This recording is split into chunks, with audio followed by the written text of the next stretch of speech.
Welcome to Saturdays at 7, Christian Scholars Review's conversation series with thought leaders about the academic vocation and the relationship that vocation shares with the church. My name is Todd Ream. I have the privilege of serving as the publisher for Christian Scholars Review and as the host for Saturdays at 7. I also have the privilege of serving on the faculty and the administration at Indiana Wesleyan University. Our guest is Mia Chung, Executive Director of the Octet Collaborative at the Massachusetts Institute of Technology. Thank you for joining us. It's great to be here, Todd. Thank you for having me. In 1988, Good Will Hunting earned 8 Academy Awards, including Best Picture and Best Original Screenplay. In one scene, Will Hunting, a character played by Matt Damon, tries to explain to his girlfriend Skylar, played by Minnie Driver, his ability to do organic chemistry in contrast to his inability to play the piano. In relation to playing the piano, he says, with Beethoven, when he looked at a piano, it just made sense to him. He could just play. When seeing a piano, Will says he sees a bunch of keys, 3 pedals, and a box of wood. But in relation to organic chemistry, Will says he could just play. To begin, when you see a piano, what do you see? Well, I think what your question is tending towards is this notion of those who are natural geniuses, right? Naturally gifted towards something, and those who may not be. And for me, I probably fall somewhere in the middle. In other words, I had talent and definitely a desire to express myself through music. But the piano itself was a formidable challenge. I mean, it was something that had to be on a physical level understood, right? Digested, acquired. And so I think what I loved about the piano was the challenge that it posed, the combination of challenge and possibility. So that's how I started as a 7-year-old, which in actuality is kind of late to be as a starting age for a concert pianist. But my mom really wanted me to be reading before I started music, which now makes sense to me because I think that understanding notation and directions and how to learn a piece, there has to be a certain level of literacy and fluency with the written word to go alongside the understanding of music. And so I went at the piano with sort of this desire to technically understand and master and sort of make progress at, sort of the landscape of the keys on the piano. But that was a very rudimentary, basic entry point. What I didn't realize at the time when I was 7 was that I was opening up a universe of the imagination, of understanding across disciplines, a universe of emotion, entryways into history and the shaping of culture over time, and ultimately into the world of theology. And so who could have anticipated this as a 7-year-old? The keyboard is white and black keys, systematically ordered, right? And through octaves, like 12 half steps of an octave. And just that technical introduction to the instrument, understanding of the physical layout of the keyboard actually opened up a world of exploration I could never have anticipated. So the physical layout of the keyboard is part of the piano's appeal? Because as I hear you talking, I think, well, oboists might argue the oboe shares that for me, or tuba players, some of my favorite characters, might make that argument. Well, but for you, I wanted to ask you a little bit more. What is it about the piano that does that for you? I think, well, first of all, the patterning of the keys, it's visually striking, right?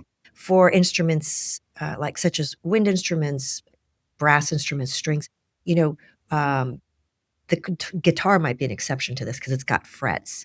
But those instruments, you don't visually see the actual pitches, right? You have to produce them. And there's very clear structured ways of producing those pitches. But the piano is strikingly visual, right? The ordering and patterning of these half steps in octave units, moving from the bass all the way up to the treble. And so I think that structure attracted me, but aesthetically speaking, it offered another dimension, which is I could play both melody and harmony, right?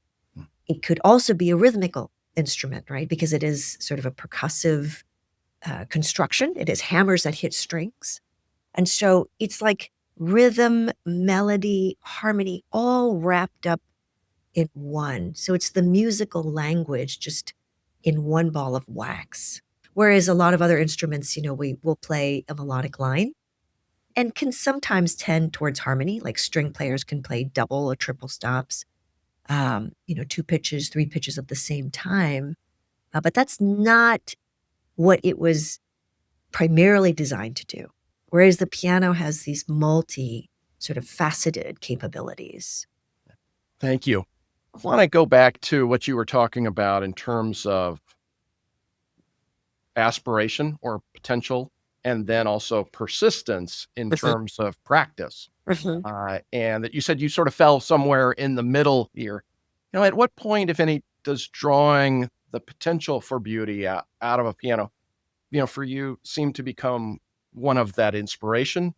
But then at what point does it also, you recognize that involves this persistence in practice?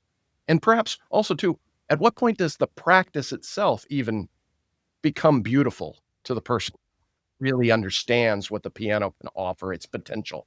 Yeah, that's a great question, Todd, because I think, well, let me just start here first before I enter into your question.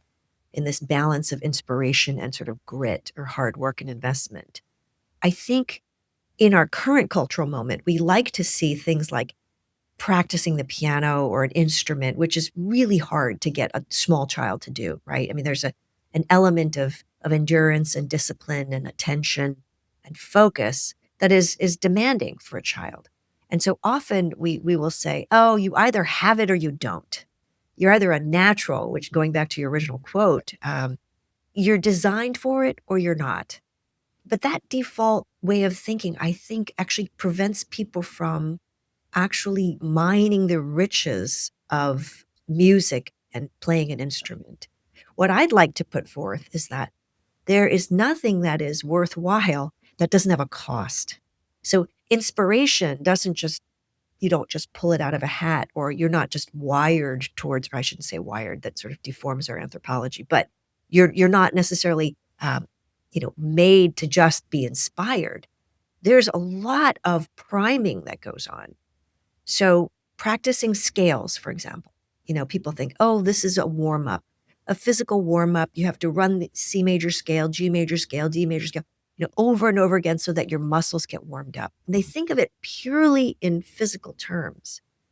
But in actuality, what you're doing is you're priming your imagination, because scales are the alphabet or the building blocks of the words and then the sentences and then the paragraphs that the music will then thus embody. Because music is a narrative language. It's just an abstract narrative language. And so there's a connection between that physical cost and discipline and investment in learning how to play an instrument, how to practice it, how to gain technical mastery that ultimately gives you the tools towards inspiration. Perhaps the best analogy is writing, learning how to write. I mean, you have to learn how to speak first, or you hear, right? There's comprehension as a child. You understand, and then you learn how to speak, and then you learn how to read, and then you learn how to write. And writing well is a long, sort of enduring pursuit, right? That takes so much mastery of grammar and spelling and all the things that we're loath to invest time in, that we'd like to sort of efficiently bypass. But you can't, because spelling and grammar is part and parcel of the mastery of writing later on that one can achieve if one practices. So these things are not sort of a binary. This is a continuum, if you will. And so I would just say, if you're fighting with a child who doesn't want to practice, of course, with moderation and an understanding of the child's sort of makeup and perception, keep them engaged in the language, the possibilities of the language that music offers or the instrument offers, but all the while instilling a sense of this is worth it. Yeah. And just gradually, ramp up the amount of time that they're expected to practice. And the other thing I would share is this. There's this great quote by Ernst von Dohnanyi, who was a great pianist, but also a composer. And this is at the turn of the century, the 19th to 20th centuries. He wrote, "Everything depends on how one practices. One student may spend 5 hours at the piano and will not accomplish as much or progress as fast as one who spends 1 hour at work, but concentrates his whole mind on the task before him. The first is a mechanical machine. The second uses his mental powers." So there's also this aspect of qualitative improvements on how one practices. I can't help but ask, because you've referenced children and children practicing, and sometimes the resistance that parents and or teachers may experience with that. But you said you came to it at approximately age 7 for some of the reasons that you've been unpacking here too, that your mom was sensitive to and understood, but that was a little potentially late in terms of introduction. Is there an age at which we should start introducing children to the piano or perhaps other instruments? Yeah, it depends on the instrument, to be honest. Because violin, for example, my husband and I have 4 children, and so they all started with string instruments. And the reason they started with string instruments is because the violin, for example, they have like these smaller versions that are sort of proportional to the body size of a child, right? 32nd, 16th, 1/8, 1/4, 1/2, and then you work your way up to a full size violin. So you can start younger there, right? You could start aged 2, 3. I mean, it all depends on how eager you are to see your child embrace music as a parent. The piano's a little different, right? There's not it's one size fits all. And so it's not like you have modified versions of the piano for children.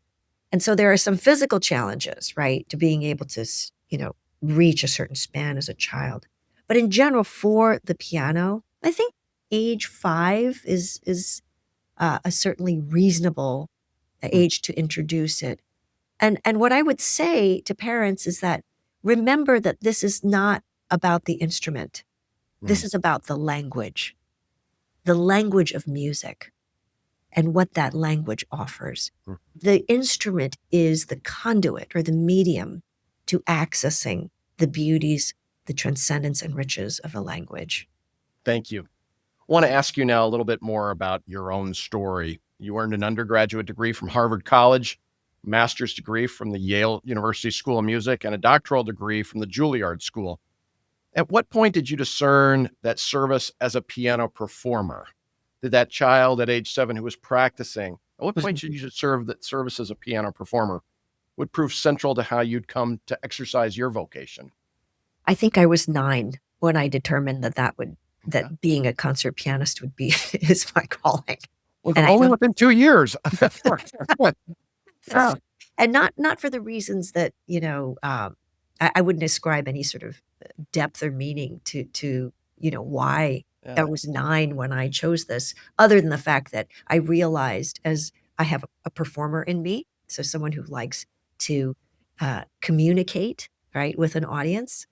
That's always been a part of my nature. And I think, I probably had an ego to go along with it, right? That fostered sort of the imagination, an imagination that said, hey, being a concert pianist would be a wonderful thing to do because I get to be on stage and I get to present music that would communicate to others. So I understood that about myself from a very young age, which is why when I was 9, I watched a young prodigy, Anna Maria Vera, play the Haydn D major piano concerto with the Boston Pops. And so this was on public broadcasting. I grew up in the Bethesda, Maryland area there and right outside of DC. And watching her play introduced me to a realm of possibilities I didn't realize was possible. She was extraordinarily poised, a wonderful musician, technically accomplished. And there she was working with Arthur Fiedler, who was then the conductor of the Boston Pops, and collaborating with this piano concerto.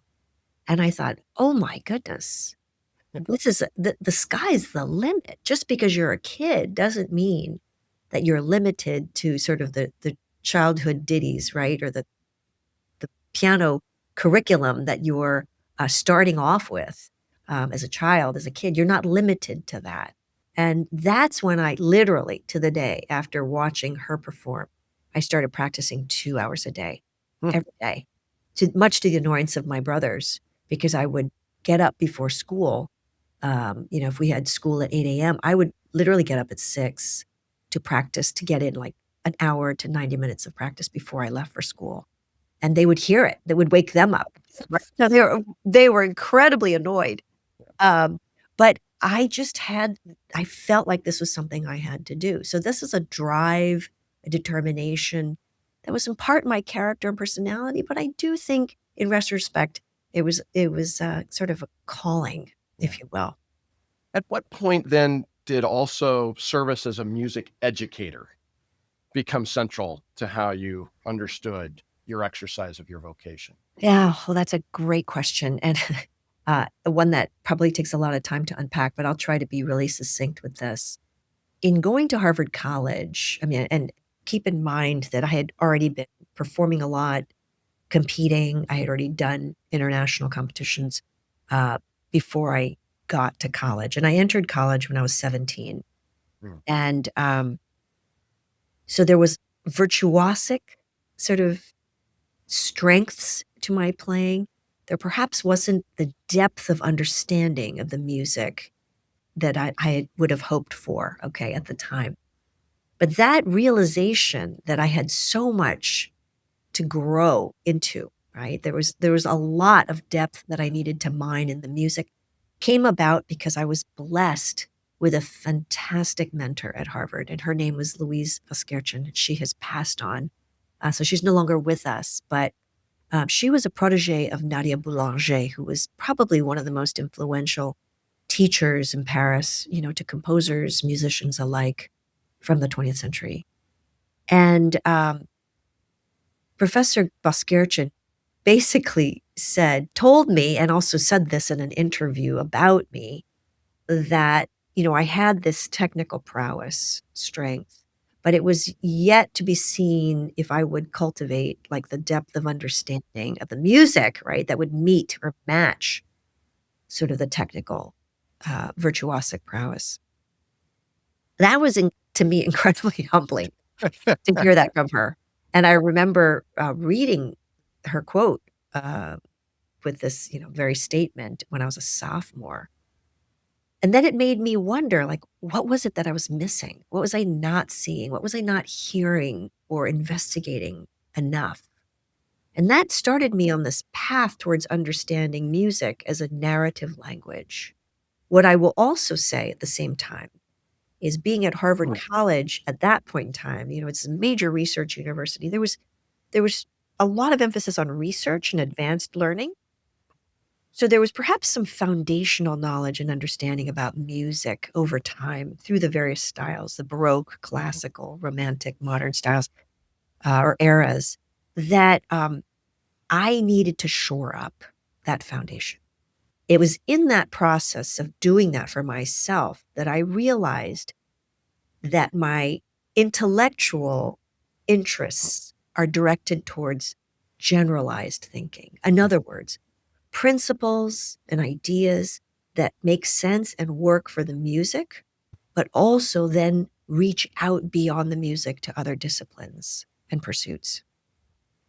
I began to discover that as an undergraduate, but I had to first understand how I thought and where my mind gravitated towards, and it was certainly towards that more generalized thinking and drawing connections. It was at that point I realized, whoa, teaching music, being a music educator is a really important calling.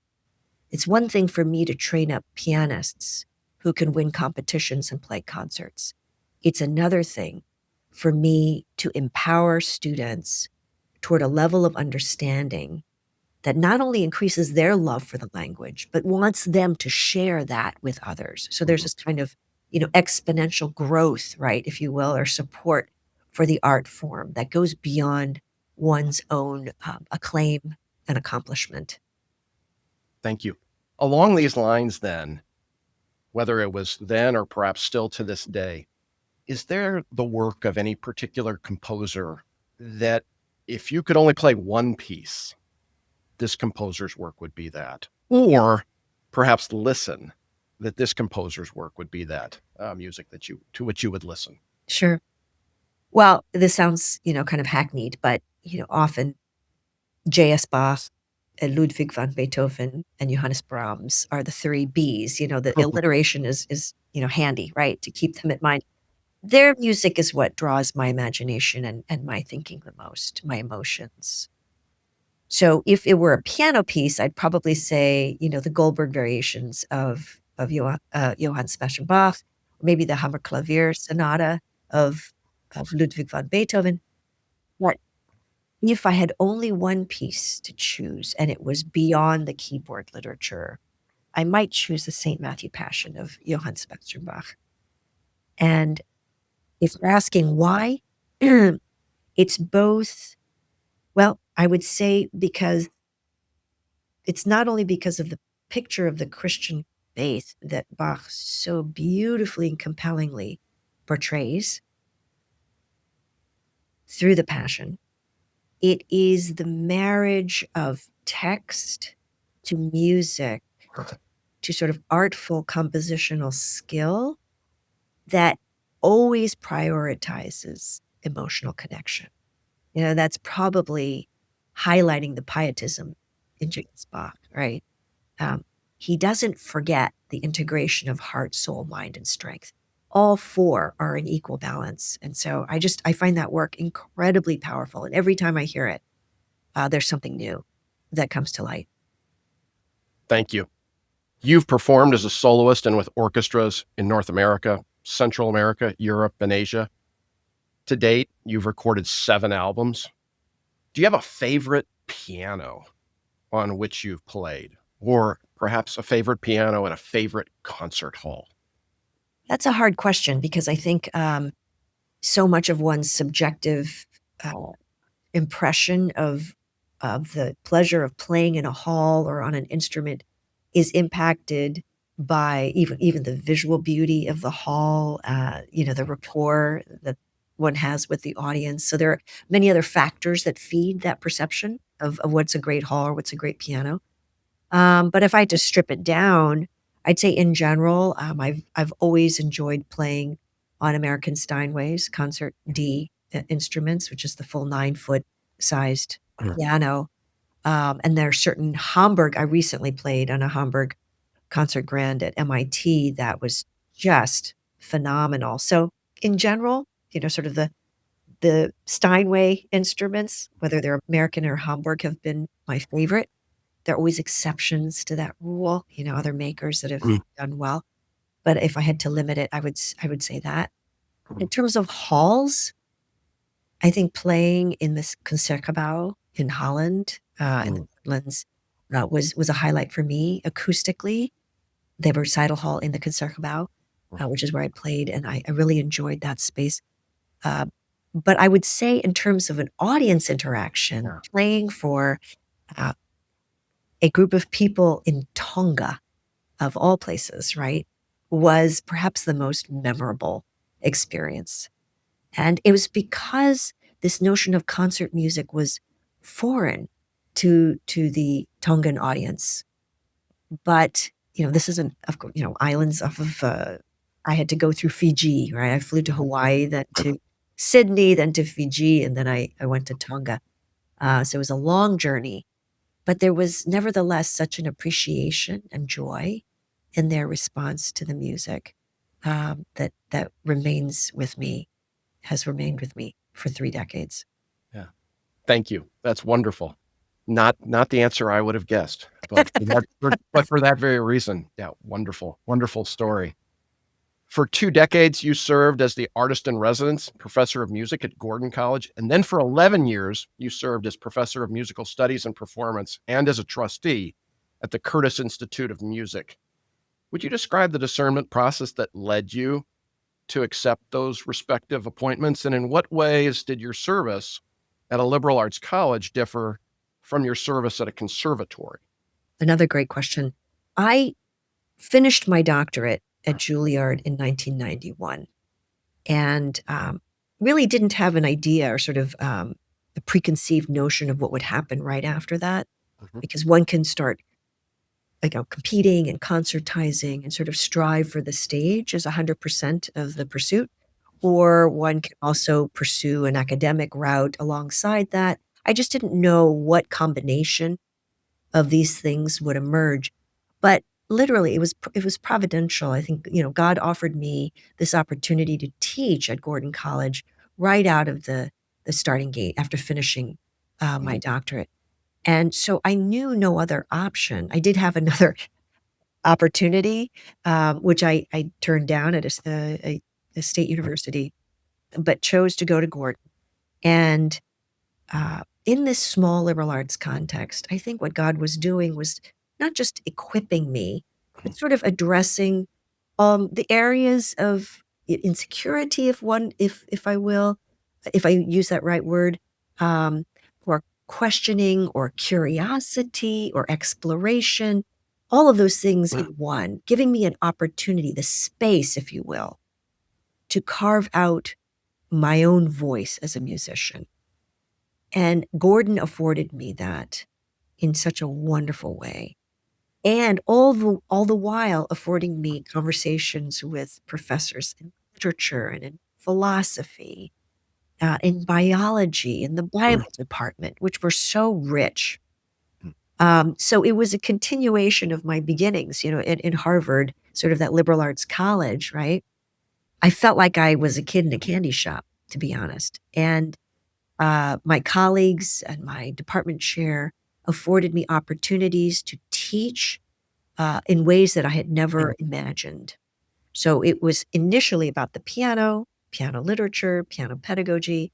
But as time went on, I had the opportunity to teach music history, music theory, music analysis, opportunities I never could have anticipated.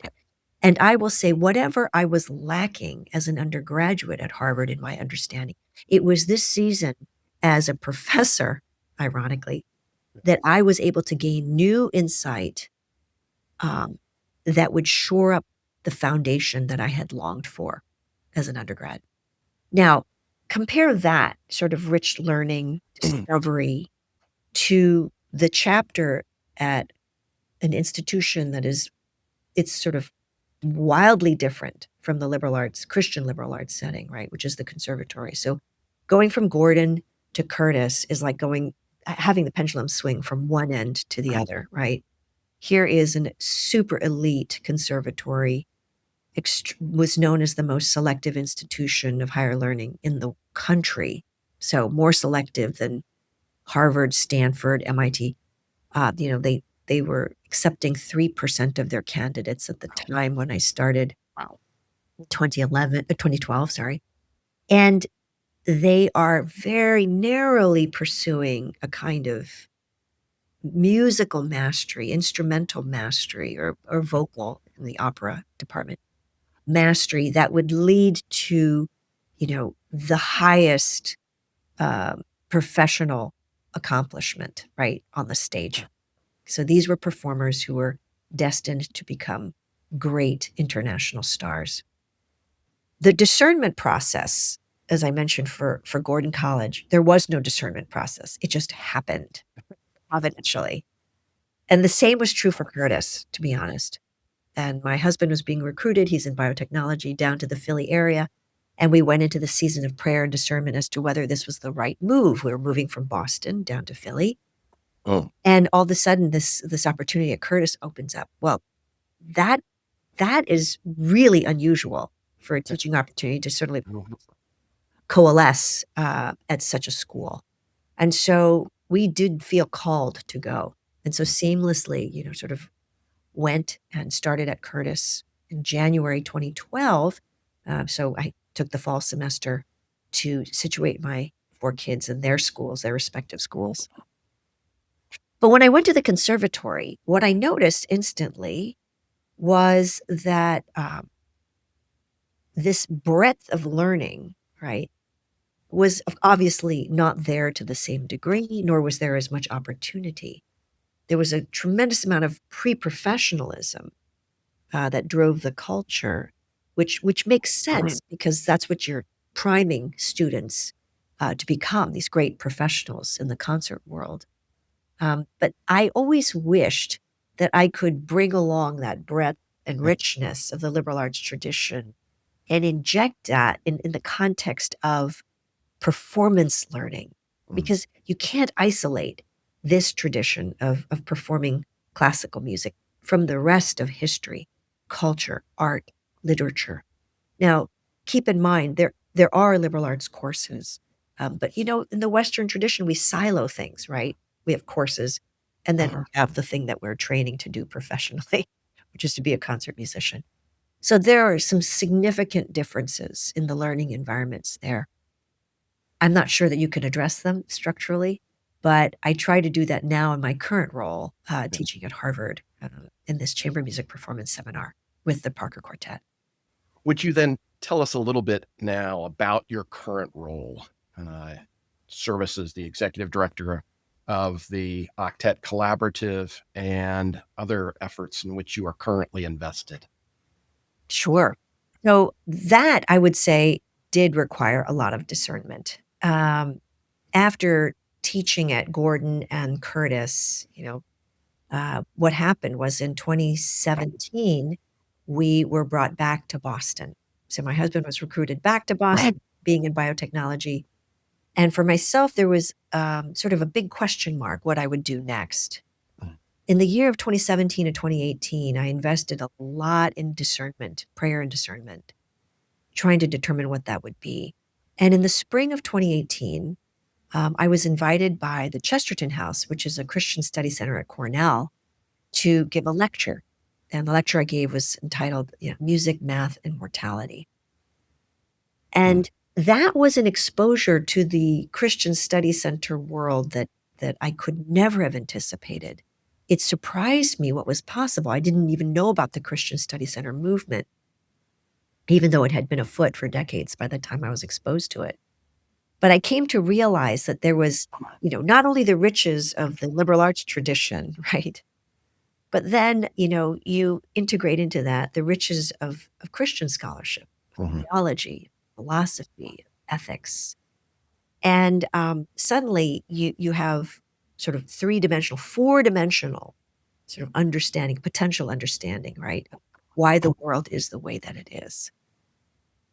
And I was blown away. At a secular research institution, such opportunity could exist.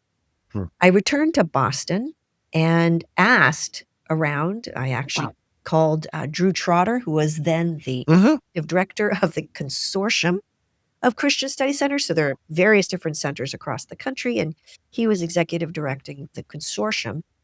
And I said, what's going on in Boston? Boston has one of the highest concentrations of institutions of higher learning, and what study center exists there? And he said, actually, there is none right now.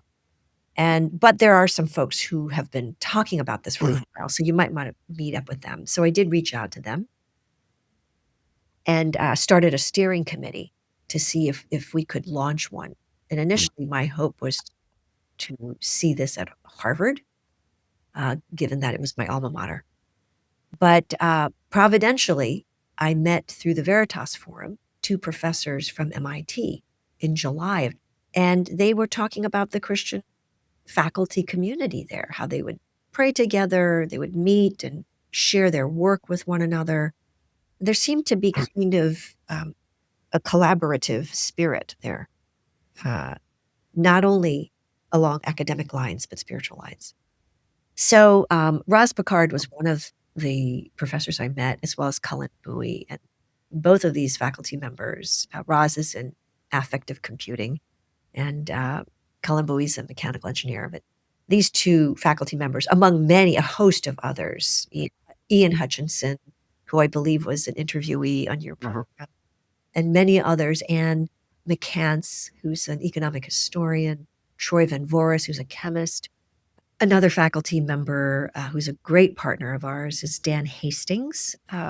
And for example, he will be working with us, collaborating with Octet to form a class on leadership, ethics, and character, which is where all of these areas of inquiry are leading, right? Is in the formation of a person. It's one thing to make intellectual decisions, but it's another thing, of course, to shape habits and disciplines and ways of being that serve society well. And the list goes on. But these folks have become really important partners in the work of the Octet Collaborative. So really, we kind of pursued MIT because of the sense of community and this locus, if you will, right, of spiritual academic engagement that was already happening among the faculty members. It's also the case that Harvard is a very decentralized university physically, right? Parts of it are in Boston, across a river in Alston, and then Cambridge. And so the question is like, how would you draw people together? It was a little bit more of a physical challenge, whereas MIT is sort of, this campus is sort of contained, though it's large, it is in one location. So those considerations led us to MIT. And so we were founded in the spring of 2020. So there were 2 years of exploratory work. The Veritas Forum, a great partner in sort of exploring whether this would be viable. And now we are in we're 5 years old. And we have programming that's geared towards, our mission is really to promote human flourishing in collaboration with faculty, staff, and students as formed by the historic Christian faith. And our programming centers along the lines of extending and advancing intellectual hospitality to promote civil discourse, which was, I think something that's very much in need across not only the academy, but our country in general, the world. The second area is to promote and advance ethics in science and technology, something that has been sort of a bygone consideration in our technologically driven world. And the third area is to promote awe and wonder, qualities that enable us to not only live healthier lives mentally, spiritually, emotionally, but also to right size us, right? To change paradigms of how we think the world actually works. Because right now we're so siloed, disciplinarily speaking, right? So awe and wonder brings the arts together with the sciences to create connections. Can you then speak now to how you've come to understand the academic vocation, rooted in these efforts as a piano performer, as a music educator, but then now one who spends her day interacting with nuclear physicists and mechanical engineers and helps them cultivate their understanding of the academic vocation and how faith and learning are supportive partners, integrative partners in this process. Can you speak to that evolution, how you've come to understand it now?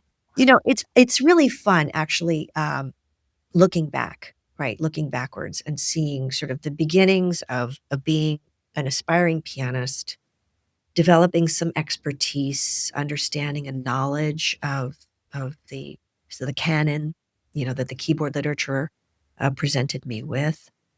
And then seeing that sort of expand out, right? Almost like the Big Bang, starting with a very compact situation and focal point of learning and spreading out.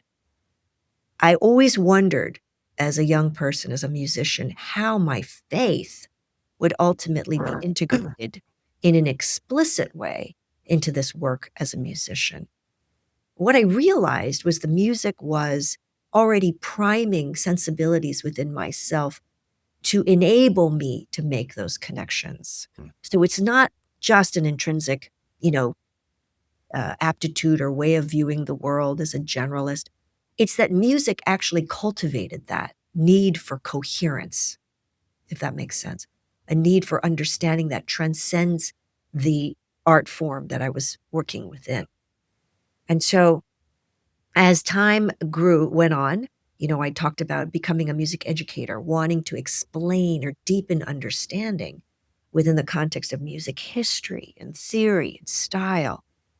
And then that sort of grew out towards adjacent disciplines, right? Of learning about art and literature. I mean, I didn't share earlier that, I would do internships at the World Bank, or I would do this at the National Gallery of Art in the summertime, as ways of expanding my understanding of how the world works.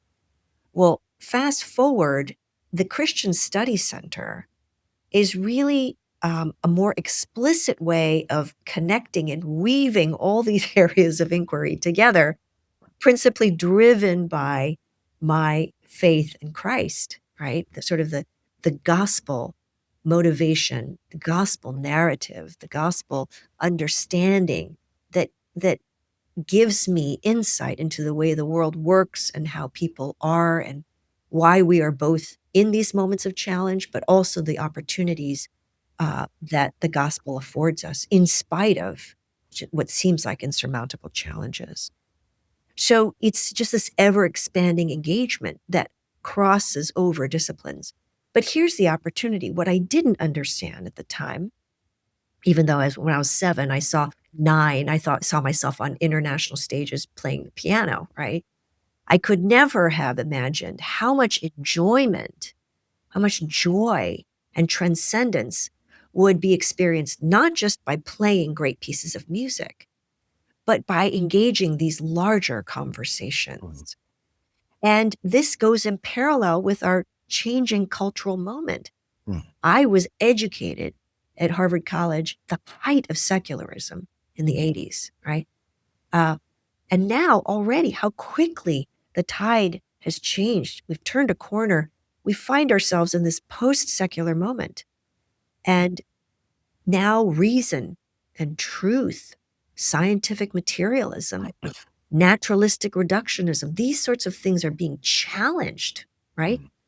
By emotions, tribal affinity, the discourse on social media, the desire to sort of elevate this idea of individualism, expressive individuals. You can call it whatever you want to, right? But emotions, how one feels within. How do you make coherent sense out of all of this? It's chaos, right?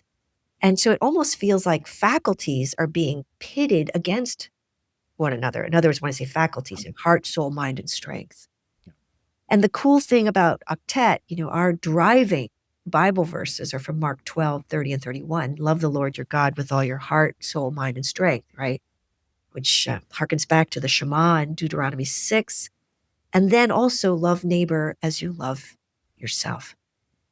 So it's this integration of the four that I find so beautifully modeled and exemplified in music. Now, to bring it back full circle, music is a metaphor for that level of integration that I think the world is longing for right now, even as these faculties are pitted against each other, right? And we just wonder, is there any truth? Is there anything beautiful anymore? Is there any good? And we're reminded that the gospel message of something so dehumanizing as a crucifixion could be elevated because of God's redemption of humanity through Christ to something so beautiful. So the coming together of truth, goodness, and beauty, there has been no moment where this is in greater need than now. I think I wanted to, maybe if I could sum this up, there's a quote by the Swiss Catholic theologian, Hans Urs von Balthasar, who was a 20th century theologian, that hounds me and motivates me. And I should say, as a side note, that he was an aspiring concert pianist when he was young. And in his late teens, decided that he would, instead of pursuing the concert stage, he studied with a protege of Clara Schumann being Robert Schumann's wife. So really comes from a very august line of musical tutelage. decided to become a theologian instead. But he writes this in The Glory of the Lord, which is one of his magnum opus. Beauty is the word which shall be our first. Beauty is the last thing which the thinking intellect dares to approach, since only it dances as an uncontained splendor around the double constellation of the true and the good, and their inseparable relation to one another. Beauty is the disinterested one, without which the ancient world refused to understand itself. A word which both imperceptibly and unmistakably has bid farewell to our new world, a world of interests, leaving it to its own avarice and sadness. No longer loved or fostered by religion, beauty is lifted from its face as a mask, and its absence exposes features on that face which threaten to become incomprehensible to man. We no longer dare to believe in beauty, and we make of it a mere appearance in order the more easily to dispose of it. Our situation today shows that beauty demands for itself at least as much courage and decision as do truth and goodness, and she will not allow herself to be separated and banned from her two sisters, truth and goodness, without taking them along with herself in an act of mysterious vengeance. We can be sure that whoever sneers at her name as if she were the ornament of a bourgeois past, whether he admits it or not, can no longer pray and soon will no longer be able to love. And what I think this sums up, to come full circle, is ultimately, as Christians, leaving out beauty, which is such a central facet of music and music making. The beauty of playing a piece, the beauty of understanding it more deeply, the beauty of communicating with an audience and moving them towards transcendence, toward the sublime, away from the routinized, mechanical, mundane realities of day-to-day life. That beauty can never be separated from truth and goodness.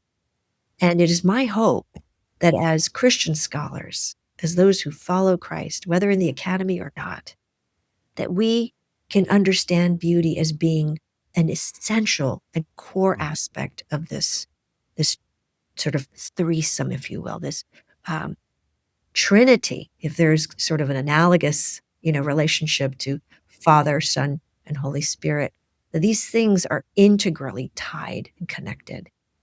And so it's my hope that we can reclaim that as the church, is to restore beauty to its rightful place.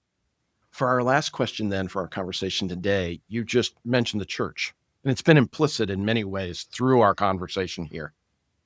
But this pursuit, this need for coherence that the academic vocation ultimately was established to pursue, got lost along the way, and we live in a moment now where perhaps forces are coming together that will allow for this need to be reestablished and for us to make. In what ways can the academic vocation then, as cultivated, for example, through efforts such as the Octet Collaborative and the church, be partners in this pursuit? We forge tighter relationships between the two. Oh, that's also a really wonderful question. I think there's no simple answer to this. I think we need to drive for cultural change together. The academy and the church can sort of link arms, if you will, in this effort, right? And what is this effort? It's really the effort to prime the imagination, because beauty is accessed through the imagination, right? And in the same ways that we have cultivated the pursuit of goodness through faith or the pursuit of truth through reason, we need to prime the organ of the imagination and to allow emotions, deeply human emotions, to come to the fore. I think there has been somewhat of stripping away of those dimensions of human experience, right? From our experience within the church. Well, some would say, oh, now sometimes some areas, right, or forms of worship might prioritize the opposite, right? We're all always calibrating differently depending on our nature. But what I would say is the three must come together. And if we could examine this and have conversations together of how it might be so, that's a great starting point. How can we reclaim the imagination and beauty, which was once a central part of the church's undertaking, right? It was the center of artistic creativity and communication. I would perhaps add this, that right now, one of the things that Octet does is we reach out to theologians at Gordon Conwell Theological Seminary. And we are trying to form community through the regular practice every 6 months of having a retreat together. So it's like a half-day retreat. And we talk about faith theology in relationship to technology, particularly, artificial intelligence, social media, right? And we talk about the theological sort of resonances or identifications or observations, right, that are at hand as we see both the deformation of our society, but also the opportunity for reformation, right? And we always inject and present art and music in the midst of this.